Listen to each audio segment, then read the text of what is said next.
Podcraft. Em quarentena, desafio do artesão, com Eunice Mansi. O artesanato tem sido uma área de destaque nessa fase de isolamento, mas mais do que ênfase na economia, o trabalho manual é sinônimo de união e ressignificação. Dizem que as grandes nações cresceram e se fortaleceram nas crises, e agora não vai ser diferente. Assim também será com as famílias. Estamos vivendo a era do ser, da conexão e do reconhecimento do que temos de melhor. Logo, nada mais significativo do que a arte e o artesanato para nos possibilitar momentos de união, de criatividade, de adaptação. Podcraft, o seu podcast de artesanato.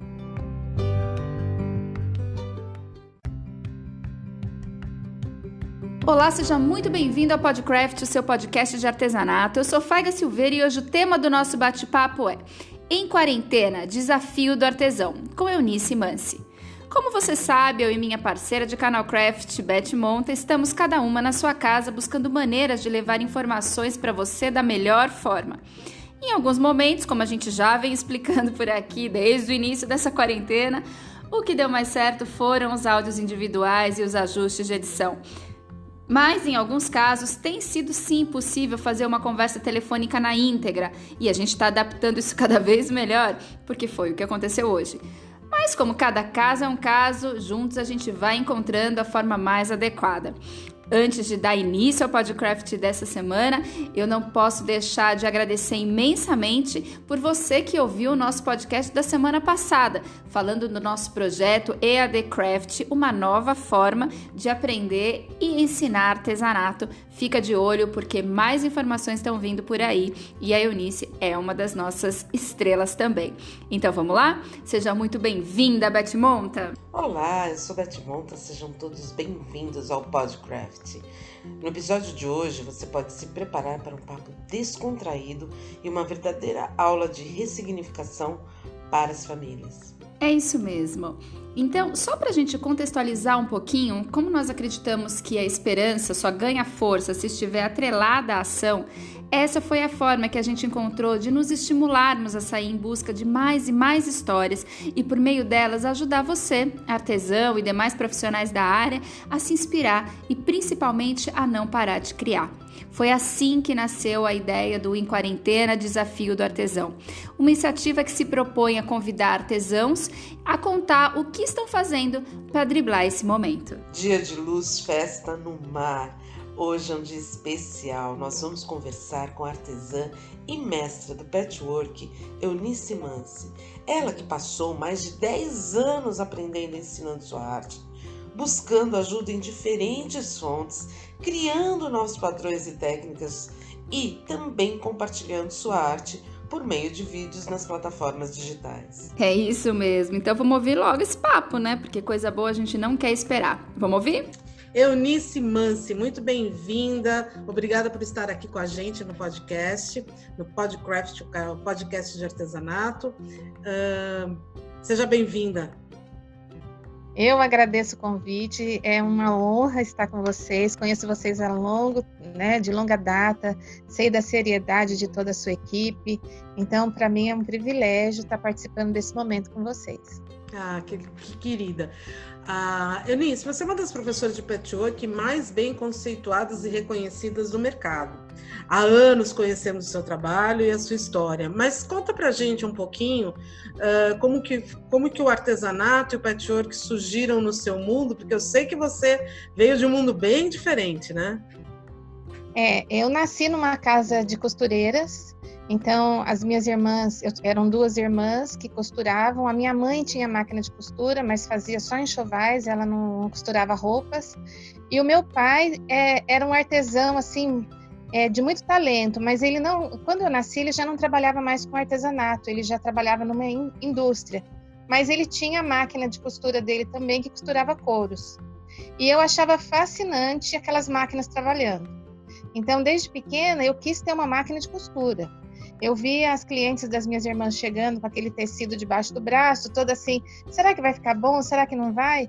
E depois de uma semana elas vestiam, né, a roupa pronta, me chamavam para ver, e eu via a transformação no rosto delas, e achava que a máquina de costura fazia tudo isso. Então eu queria muito uma máquina de costura. Eu tinha 5 anos quando eu pedi a máquina, e eu fiz aniversário em janeiro. Aí eles me disseram que se até no Natal eu me comportasse muito bem, eu ganharia a máquina. Então foi de janeiro a dezembro. Nossa, 5 anos? Eu tinha 5 anos. Você é de Mogi, né? Eu sou de Mogi das Cruzes. Você nasceu em Mogi mesmo? Nasci aqui em Mogi. E no Natal elas me deram uma máquina de brinquedo que não costurava.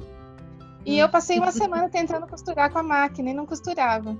Aí no final de semana meu pai me viu chorando com a minha máquina de brinquedo. Ele falou assim, mas você não gostou do presente? Não era o que você queria? Eu falei, pai, mas ela não costura de verdade. Daí ele riu e falou assim, mas aqui costura de verdade pode te machucar. Mas eu quero costurar de verdade. Aí eu me lembro que ele me pôs no colo dele, eu fui para a máquina dele, que era uma máquina pesada de costurar couro, e costurei. E foi fantástico, sabe? Uhum. Eu falei, não, a costura é maravilhosa, eu quero costurar. Só que havia uma ideia de que uma costureira não poderia ganhar a vida, não seria uma vida tranquila. Uhum. Então as pessoas precisariam estudar, o mundo estava mudando, as minhas irmãs eram bem mais velhas que eu era filha temporão. Então eu já fui fazer universidade, fui fazer pós-graduação, fui fazer mestrado e deixei a costura de lado. E quando eu parei de dar aula na universidade, eu estava muito estressada. Você dava aula do quê na faculdade? Eu era da área de gestão, então eu dei aula de empreendedorismo, de finanças e controladoria. Eu trabalhei muito nessa área de humanas, né? Uhum. E quando eu parei de dar aula, porque eu estava estressada, eu me lembrei que quando eu fiz mestrado, uma das minhas linhas de pesquisa havia assim, passado pela história do patchwork americano, da estrada de ferro subterrânea da Freedom Railway.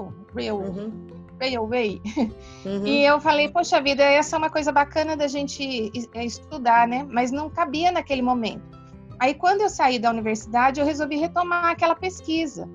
E procurei, achei, fiquei encantada. Falei, isso que eu quero aprender a fazer nesse momento. Eu preciso fazer um artesanato para desestressar, eu amo a costura. Na minha casa ainda tem máquinas de costura. Eu vou fazer patchwork. Aí eu fiz algumas aulas com uma professora aqui da cidade para aprender a usar o cortador, base e régua. Mas o que eu queria aprender mesmo, ela não me ensinava, que eram esses blocos. Uhum. Ela me ensinava muita costura criativa, muita coisa, muito caprichosa, ótima professora. Mas esses encaixes eu não conseguia aprender com ela. Então eu tinha uma amiga que tinha saído da universidade que me convidava para ir embora para o Canadá. Falava, vem para cá, Eunice, você está perdendo tempo aí, você vai ficar aí não tem futuro, vem para cá. E eu falei, não, eu não quero ir. Era na época do Orkut. Daí ela me mandou uma foto dela com os filhos, para mostrar como os filhos estavam crescidos, e tinha uma coxa de patchwork atrás. Eu falei, menina, eu quero isso aí que está atrás de você. Ela falou assim, uma vizinha que me deu. Eu falei, eu quero aprender isso aí. Aí ela era uma senhora, ela me colocou em contato com essa senhora, e essa senhora foi me ensinando esse patchwork sem alfinete.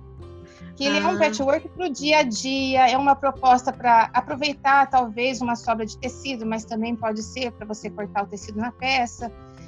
São encaixes na época, a gente fazia muito aqui no Brasil, aqueles encaixes de peça a peça.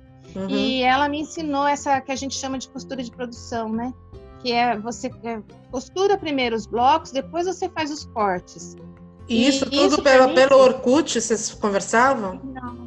Pelo Orkut. Incrível. Que loucura.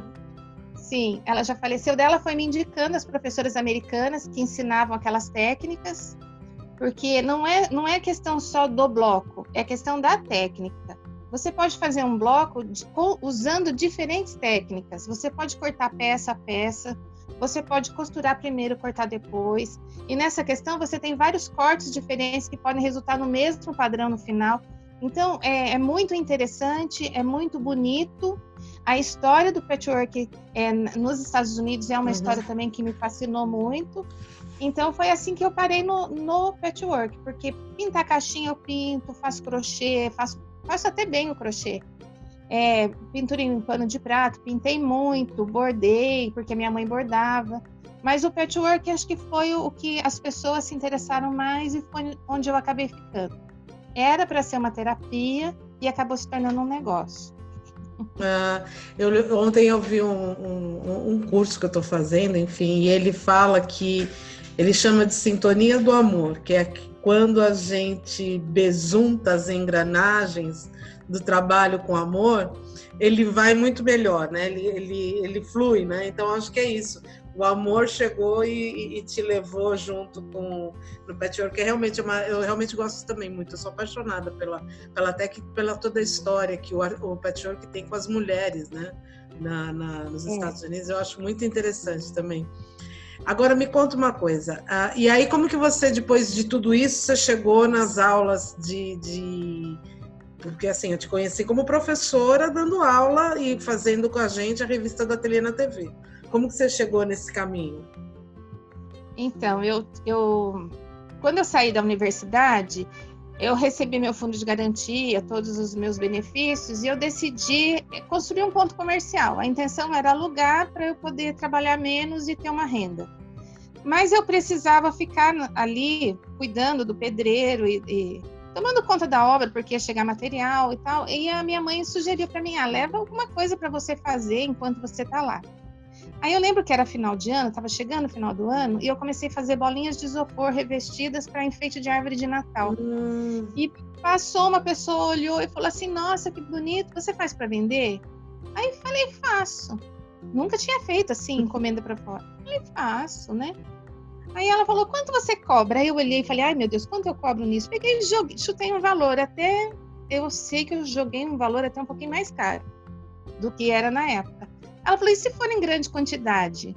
Aí eu pensei, o que é grande quantidade, né? O que significa para ela grande quantidade? Aí, resumindo, gente, eu fiz 500 bolinhas de isopor. Não tinha mais bolinha de isopor na minha cidade, não tinha mais bolinha de isopor na 25 de março. E você fazendo eu encomendei bolinha de isopor, a número 5, aquela pequena. Fiz bolinha de isopor assim, eu criei uma linha de produção, aí eu sentadinha num espaço que estava sem acabamento, porque o pedreiro trabalhando numa parte da obra, eu sentadinha numa outra, com uma mesinha improvisada, e vai ali desenhando a bolinha, cortando tecido e finalizando, e empacotando de 50 em 50, sabe, de 30 em 30, cansava, parava um pouquinho, voltava, Caramba. E assim eu comecei. Daí eu pensei, acho que artesanato pode me render algum dinheiro, porque eu paguei uma semana de pedreiro fazendo as bolinhas. Fazendo bolinha. E daí eu pensei, artesanato pode me render alguma coisa, e foi quando eu comecei a pensar seriamente em investir no artesanato. Aí, da mesma forma, aí fiquei ali, ao invés de alugar o ponto, eu montei meu ateliê ali, e da mesma forma, um dia passou uma pessoa na rua, olhou, entrou e falou para mim, nossa, que patchwork bonito, né? Você que faz? Eu falei, sou eu que faço. Posso ver? Como você faz? Aí eu mostrei, fiz uma demonstração rápida, né? Pensei que fosse alguém querendo fazer aula. Aí era a coordenadora de uma entidade grande aqui da cidade que oferecia curso. E ela falou, você não quer dar aula? Eu falei, nossa, mas eu nunca pensei em dar aula assim para muita gente. Eram salas de 30 meninas, né? Aí ela falou assim, não, a gente começa devagar, você pega uma vez por semana só e tal. No fim, já queriam, no final de uns 2 anos, já queriam que eu coordenasse tudo. Falei, não, gente, eu quero uma coisa menor, menos. E assim eu fiquei conhecida. E uma das meninas que foi fazer aula comigo, ela enviava trabalhos para a editora Minuano. Então ela perguntou, você faz um patchwork tão diferente, o seu patchwork tem que ir para uma revista. Eu falei, mas acho que é muito difícil isso acontecer, né? Ela falou assim, se você tiver interesse, eu tenho contato. Aí ela mandou algumas fotos dos meus trabalhos sem falar comigo, e a editora entrou em contato e eu comecei a fazer da editora Minuano, que era também quem fazia o Ateliê na TV, e foi assim que a gente acabou se conhecendo. Ai, que legal. Me conta uma coisa, mas eu assim, então você entrou no artesanato também como professora, né, fazendo, mas também como professora, e você estava com muitas aulas presenciais agora, né? E como que estava sendo as suas aulas presenciais nesse período pré-pandemia, né? Então, eu sempre tive as aulas que eu abria, os dias que eu abria de aula, eu sempre consegui preencher os horários. Eu acho que eu sempre fui muito felizarda nisso, porque as meninas, elas vêm, a minha proposta de curso é uma proposta diferenciada. Na medida em que eu fui dando aula para muita gente, ao mesmo tempo, eu fui percebendo quais são as dificuldades para quem está fazendo patchwork pela primeira vez, para quem está vindo da costura, porque tem uma diferença do aluno que nunca costurou para o aluno que faz roupa e vai para o patchwork. Uhum. Então, eu fui anotando tudo isso nos meus relatórios, eu fui estudando uma forma de alcançar todas, que tinham níveis tão diferenciados numa sala de aula, e eu era obrigada a dar a mesma aula para todas. Então, eu criei uma metodologia minha. Todo professor faz isso, só que eu anotei tudo, fiz uma pesquisa meio que científica, porque a gente que vem do mestrado, a gente vem com a ideia da pesquisa científica, tudo para a gente é pesquisa científica, né? Então, tudo tem que ser medido, catalogado, e assim eu fiz, fui criando essas técnicas. Então, eu percebi qual era a ordem dos blocos, o que facilitava, o que dificultava, qual era o erro mais comum das meninas, e eu fiquei vários anos dando aula para turmas grandes, então foi uma coisa que saltou muito. E eu criei essa minha metodologia, e de repente as meninas me procuravam, porque com 13 aulas eu fechava um leque de blocos, de técnicas, de situações no patchwork, que elas conseguiam depois entrar na internet, olhar e entender como era o bloco, e daí só faltaria para ela a habilidade, né? Você desenvolveu uma metodologia de didática para ensinar patchwork específica. Sensacional.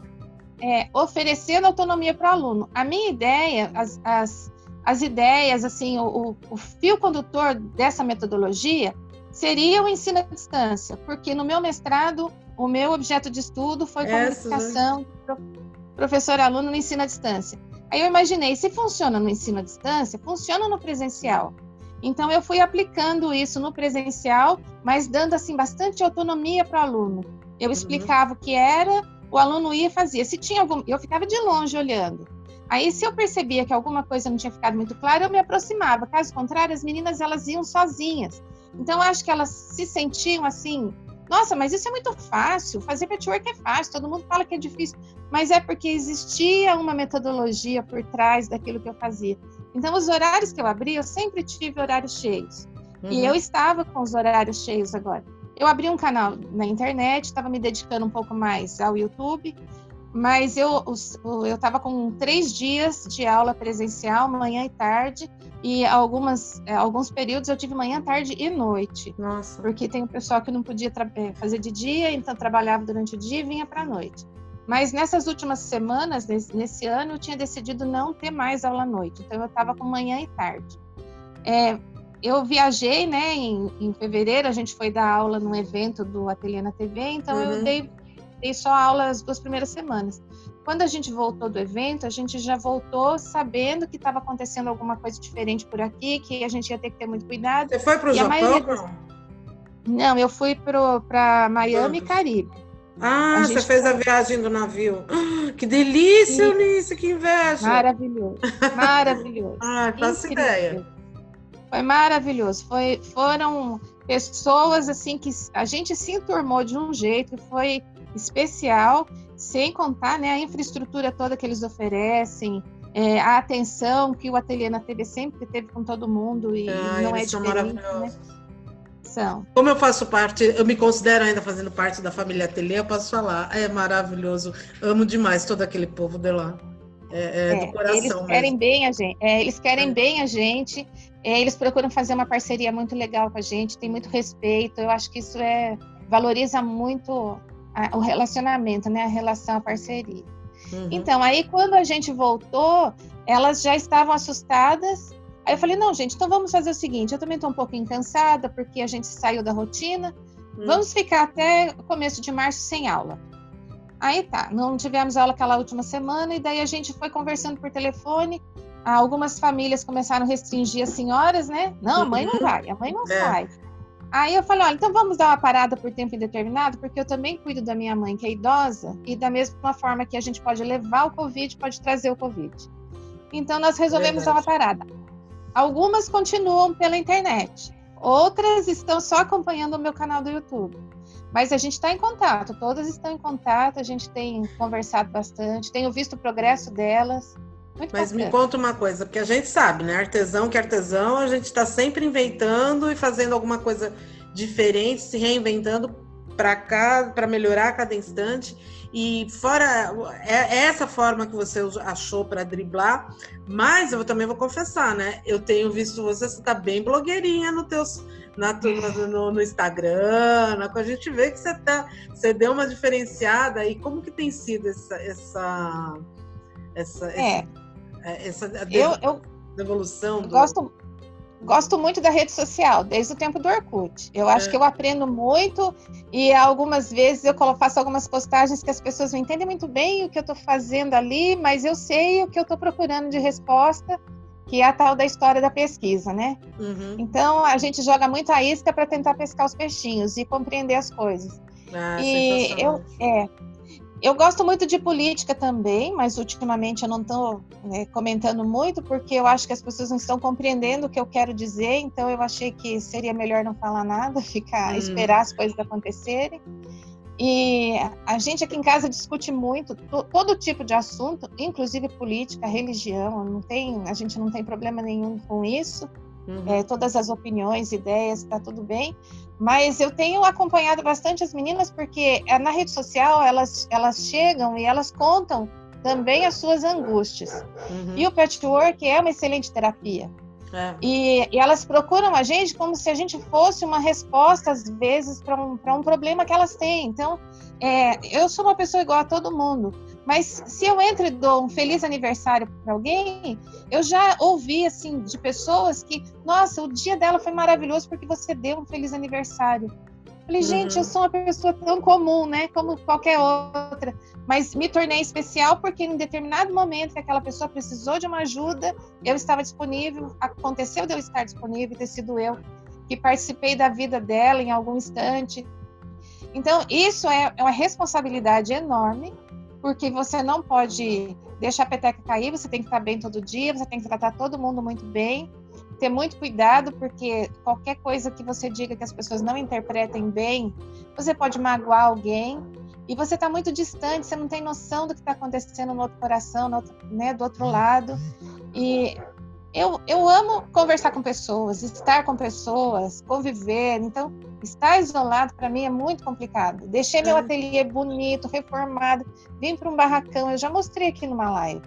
Um barracão que está com cimento grosso no piso, está sem forro, muito improvisado, trouxe algumas máquinas só, devido à necessidade financeira, porque o meu marido tem uma empresa e todo mundo que tem uma empresa está passando por dificuldade.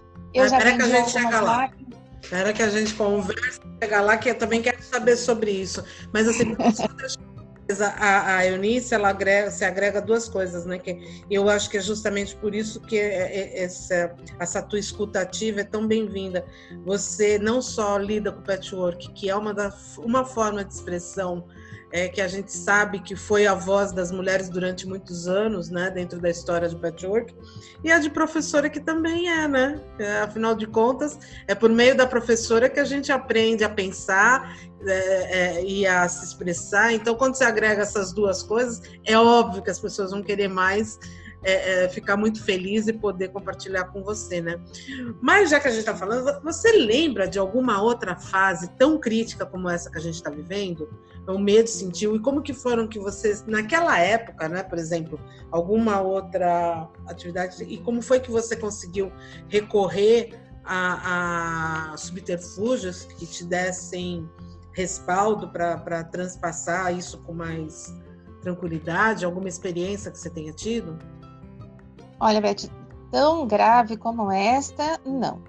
Eu me lembro, assim, quando eu era criança, na década de 70, que houve a epidemia da meningite, que foi também um choque muito grande para todo mundo. Mas eu era criança ainda, eu percebia que meu pai chegava contando em casa, né, das dificuldades que ele via na rua, mas a gente, diretamente, nós não fomos afetados naquela época. Teve alguma coisa, mas muito pouco. Agora, já depois de casar, em 2008, teve uma crise econômica que foi mundial também, que aqui no Brasil as pessoas achavam que ela não era importante, mas no nosso caso específico, a empresa do meu marido sentiu muito. Ah, tá. E naquela época eu já fui para o artesanato, ajudar a fazer alguma coisa, melhorar a renda da casa, e realmente o artesanato é ótimo para complementar a renda. Mas nesta crise agora, o nosso artesanato aqui está sendo a manutenção mesmo da casa.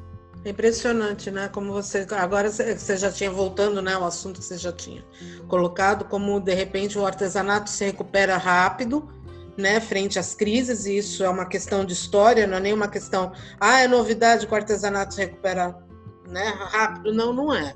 Vamos lembrar que a profissão mais antiga do mundo, ela sobreviveu, foi justamente graças a isso, né, esse poder da recuperação rápida. E como ela pode ser generosa com todos, né, e agregar a família e manter a família. Como que está sendo essa situação com você? Então, a gente, aqui em casa, nós trabalhando, tem meu filho que está em home office, e eu que estou com o canal do YouTube e com alguns parceiros ainda que me pedem um trabalho ou outro, e eu estou conseguindo atender, mas a gente voltou mesmo para as parcerias de um mês para cá, porque no começo nem os fornecedores tinham material, porque foi a loucura, como a gente trabalha com tecido, a loucura das máscaras, né? Quem trabalha com tecido teve muita dificuldade em conseguir atender as demandas, né? Então, eu optei por usar os retalhos. Falei, olha, deixar as parcerias de lado, as aulas estão, assim, muito devagar, né? Porque a gente é uma ou outra que continuou online, continuou pela internet. Aí eu ataquei meus retalhos. Gente, o que eu fiz com os retalhos...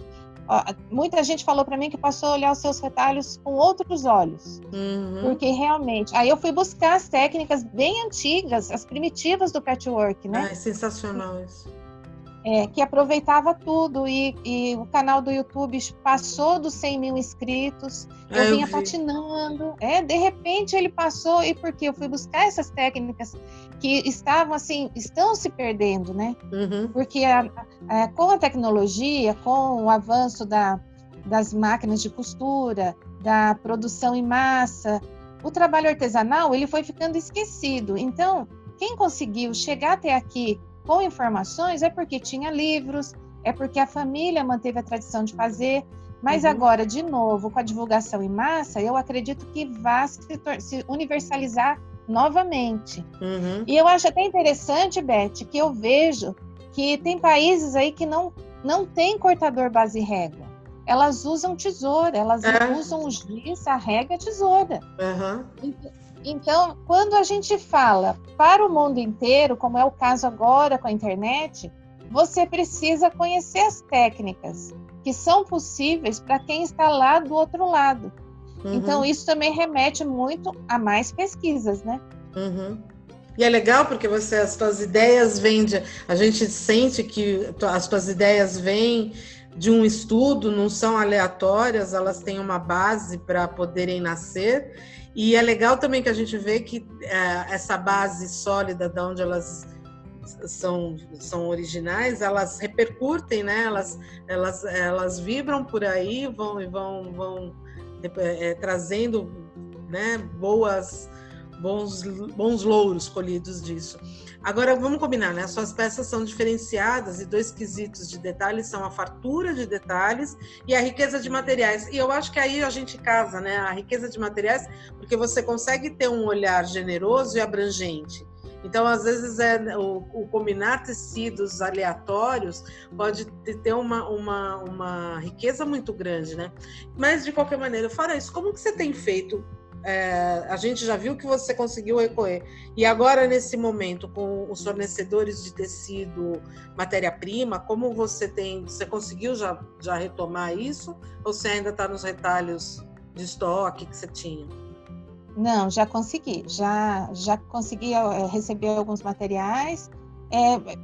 Eu não tenho, assim, com fartura, mas eu tenho tudo que eu preciso, eu consigo trabalhar. Até houve essa preocupação, eu imagino, dos fornecedores procurarem abastecer primeiro os professores que trabalhavam com as marcas, né?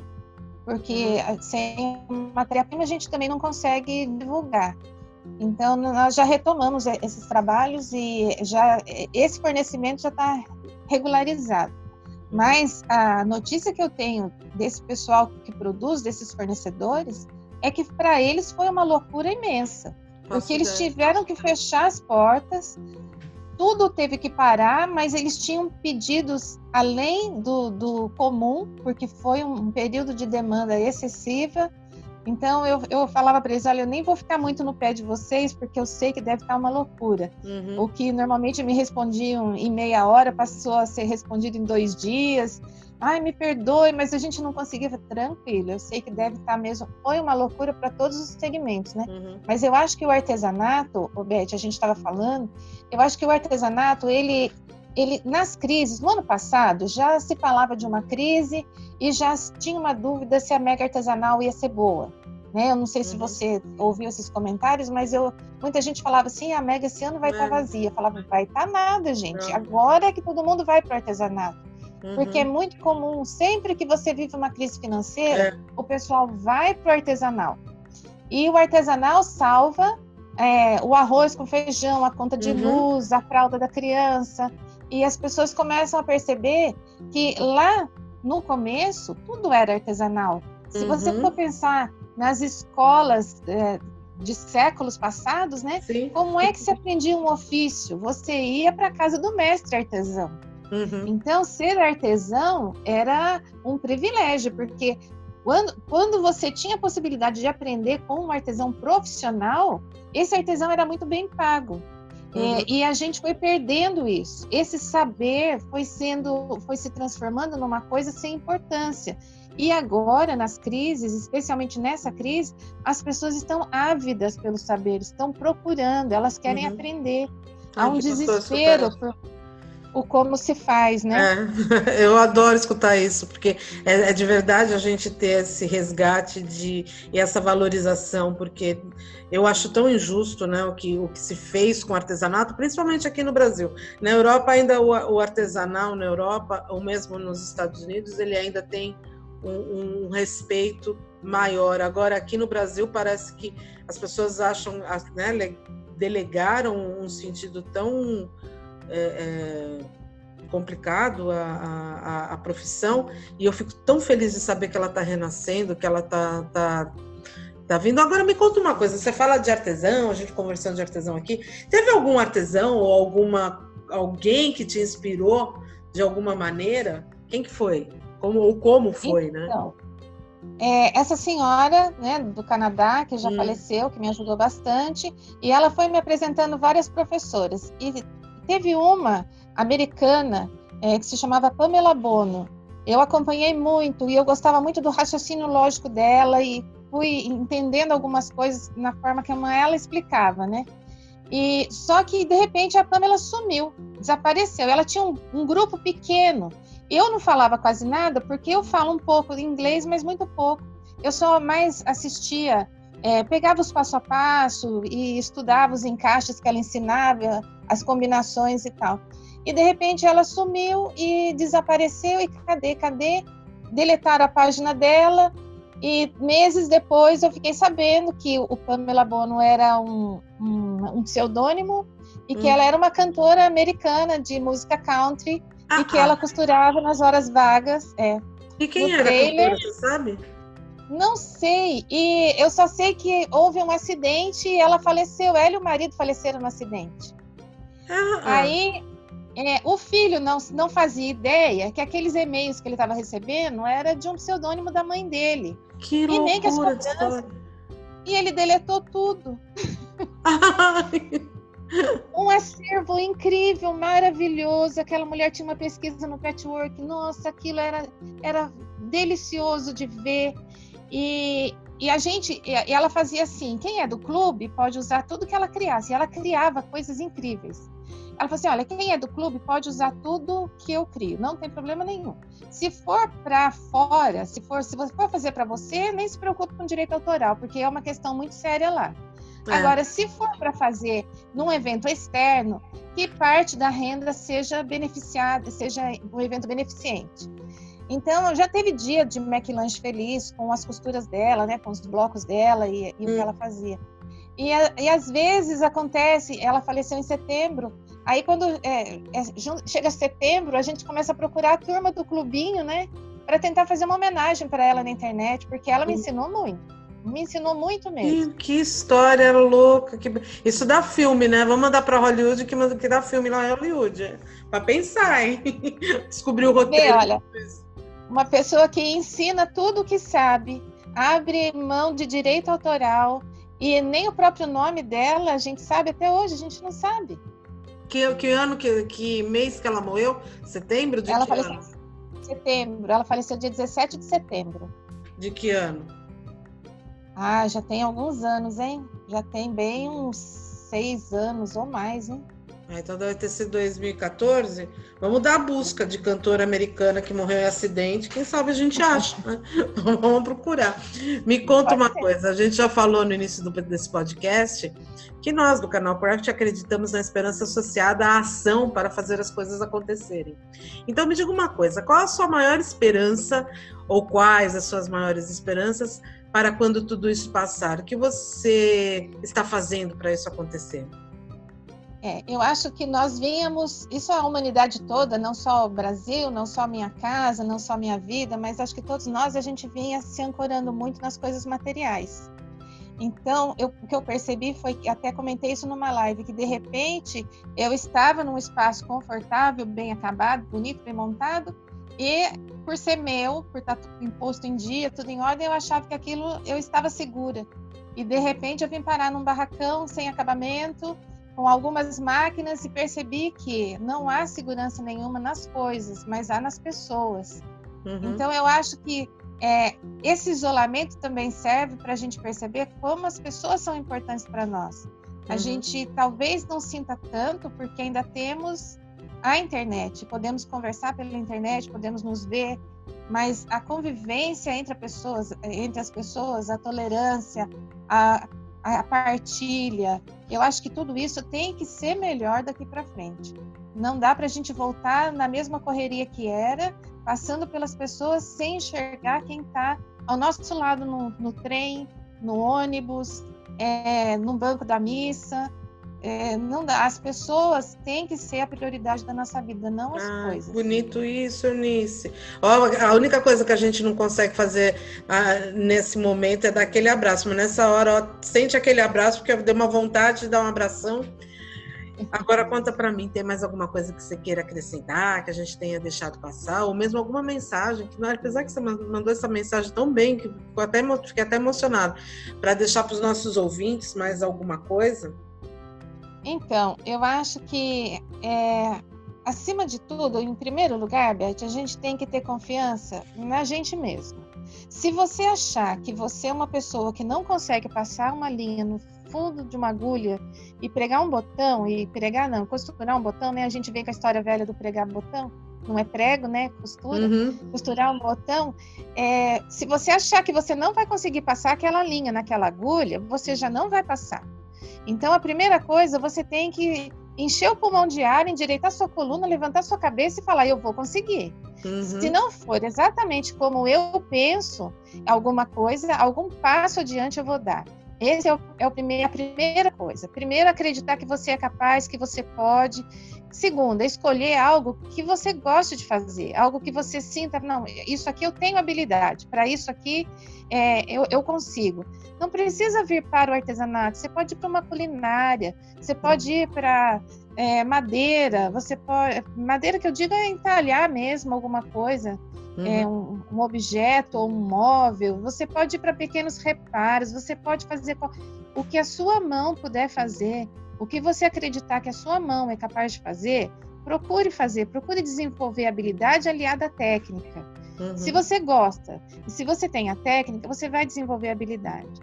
Eu acho também que muita coisa é dom. Eu acredito em Deus, eu acho que muita coisa que acontece na nossa vida é porque nós temos dom para aquilo, então naturalmente a gente procura aquilo.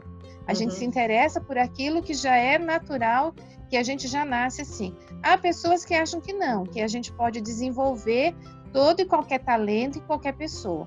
Então, eu acho que é muito a técnica aliada ao gosto pessoal e a acreditar que você pode, que você, se você quer fazer, você vai conseguir fazer.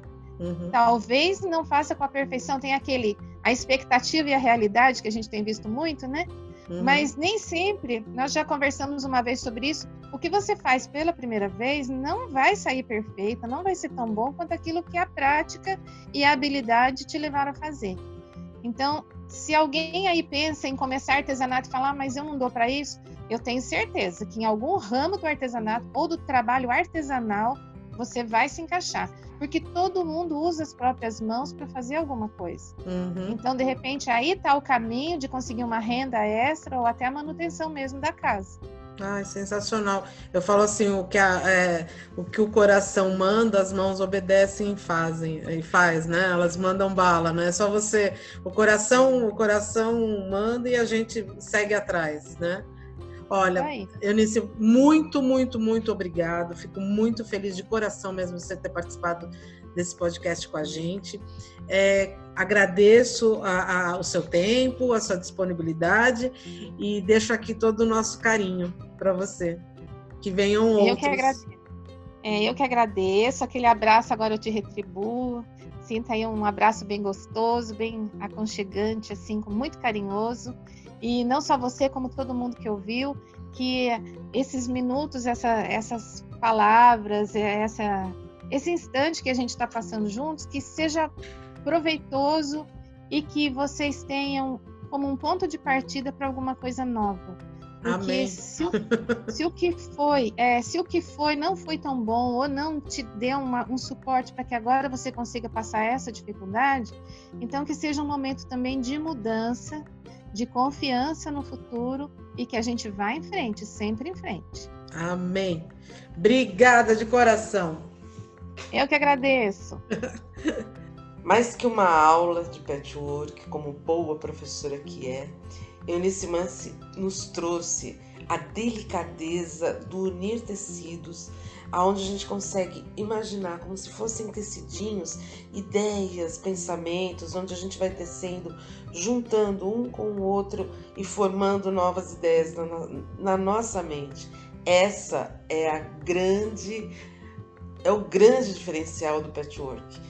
Unindo pedacinhos com pedacinhos daqui e dali e a gente cria um novo todo. É tão sensacional, sou tão apaixonada por tudo isso. Muito obrigada, Eunice, por tudo, por essa conversa tão gostosa e muito obrigado você, ouvinte, que está aqui escutando com a gente mais esse episódio do podcast. Mas se prepara, semana que vem tem mais. Um beijo gigante e até breve.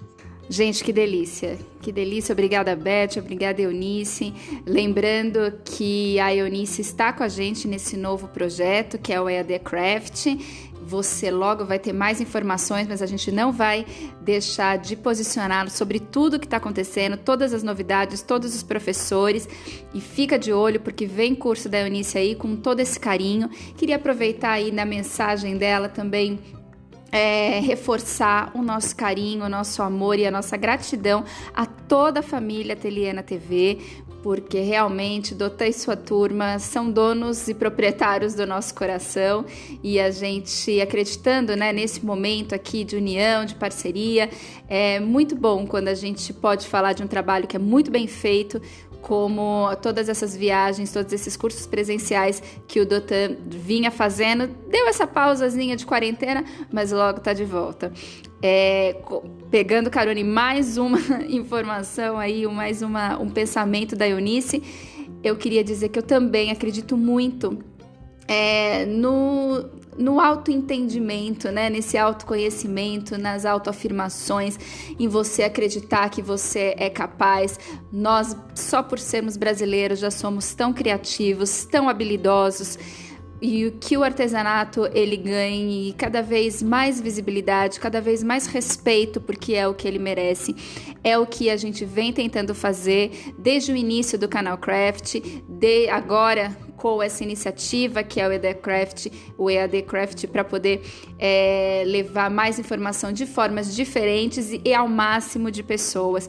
Isso sem contar aí as nossas carreiras profissionais, todos os anos dedicados ao artesanato, porque, como a gente gosta de repetir, o artesanato é a nossa paixão, mas o artesão é o nosso propósito. Então é isso, gente. A gente vai ficando por aqui. Eu só queria dizer que se você gostou dessa nossa conversa, que continue explorando as novidades do canal Craft, falando desse assunto que a gente ama, que é o artesanato, e dizer que a gente se vê na próxima semana aqui no PodCraft, o seu podcast de artesanato. É isso aí. Um beijo. Fique em casa, por enquanto.